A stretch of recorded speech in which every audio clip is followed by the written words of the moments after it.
बिटियन के लाइले तू दहेजवाना केतना आल रही जियरा बिटियन के लाइले तू दहेजवाना खात पियत नहीं हरि के दाना बिटिया भइल सयानी हो बिटिया भइल सयानी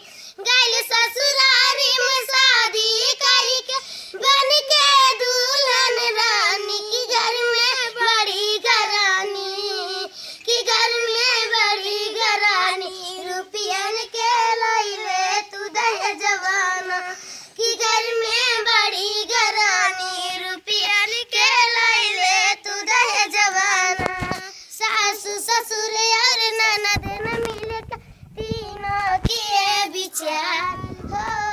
तीनों किए विचार छिड़क तेल मिट्टी के ऊपर लगा दिया अंगार की झटपट जल गई बिटिया की झटपट जल गई बिटिया अगियन में खुश होत दहेजवाना कितना आल रही जियरा बिटियन के लाइले तू दहेजवाना डियर राम राज कहते बाप गरीब लाचार हो बाप गरीब लाचार